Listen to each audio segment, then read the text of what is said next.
ഇന്ധനവില വീണ്ടും കൂട്ടി. 10 ദിവസത്തിനിടെ വില കൂടുന്നത് മൂന്നാം തവണ. പെട്രോളിന് 87 പൈസയും ഡീസലിന് 91 പൈസയുമാണ് കൂട്ടിയത്. 10 ദിവസത്തിനുള്ളിൽ മൂന്നാം തവണയാണ് വില കൂട്ടുന്നത്.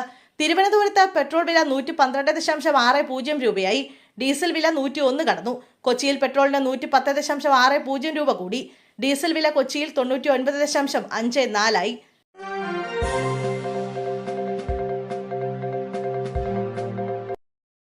ചലച്ചിത്ര അക്കാദമി ചെയർമാൻ സ്ഥാനം രാജിവെച്ച റസൂൽ പൂക്കുറ്റി. സർക്കാർ മാറിയ പശ്ചാത്തലത്തിലാണ് രാജി. വൈസ് ചെയർപേഴ്സൺ കുക്കു പരമേശ്വരനും മധുപാലും രാജി നൽകി. ചലച്ചിത്ര അക്കാദമി സെക്രട്ടറി സി അജോയ് മാതൃവകുപ്പിലേക്ക് മടങ്ങും. ചലച്ചിത്ര അക്കാദമിയുടെ പുതിയ ചെയർമാനായി പ്രേംകുമാറിന്റെ പേര് പരിഗണനയിൽ.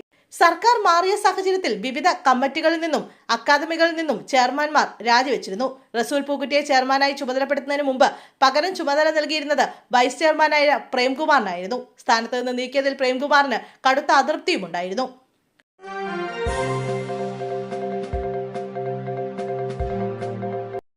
മുഖ്യമന്ത്രിയുടെ പേരിൽ വ്യാജ ഫേസ്ബുക്ക് പേജ്. സബ്സ്ക്രിപ്ഷൻ എന്ന പേരിൽ മാസം 89 രൂപ ഈടാക്കുന്നതായും കണ്ടെത്തി.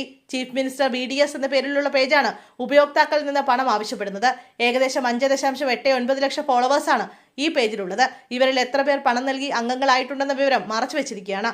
ഫേസ്ബുക്കിൽ VD സതീശൻ എന്ന് തിരയുമ്പോൾ നിരവധി അക്കൗണ്ടുകളും പേജുകളും പ്രത്യക്ഷപ്പെടുന്നുണ്ട്. അവയിൽ ഒന്നാണ് സബ്സ്ക്രിപ്ഷൻ സംവിധാനത്തോടെ പ്രവർത്തിക്കുന്നത്.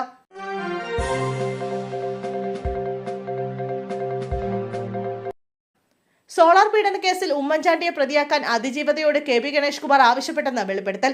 ഇതുമായി ബന്ധപ്പെട്ട KPCC അംഗം CR നജീബ് മജിസ്ട്രേറ്റ് കോടതിയിൽ മൊഴി നൽകി.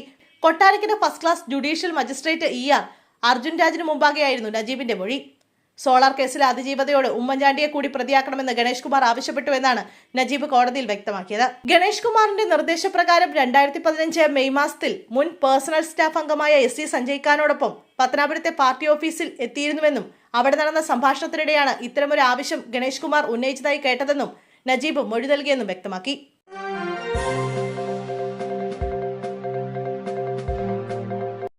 റാങ്ക് പട്ടികയിൽ നവംബർ 30 വരെ കാലാവധി നീട്ടാൻ സർക്കാരിന്റെ ശുപാർശ. നിർണായകമാവുക PSCയുടെ നിലപാട്. മെയ് 25 ചേരുന്ന PSC യോഗത്തിൽ വിഷയം പരിഗണിക്കും. ശുപാർശ അംഗീകരിക്കപ്പെട്ടാൽ 100ഓളം റാങ്ക് പട്ടികകൾക്ക് 3 മുതൽ 6 മാസം വരെ അധിക കാലാവധി ലഭിക്കും. തീരുമാനം പ്രാബല്യത്തിൽ വന്നാൽ ഓഗസ്റ്റ് 31 വരെ കാലാവധി അവസാനിക്കുന്ന റാങ്ക് പട്ടികകൾക്ക് നവംബർ 30 വരെ തുടരാനാകും.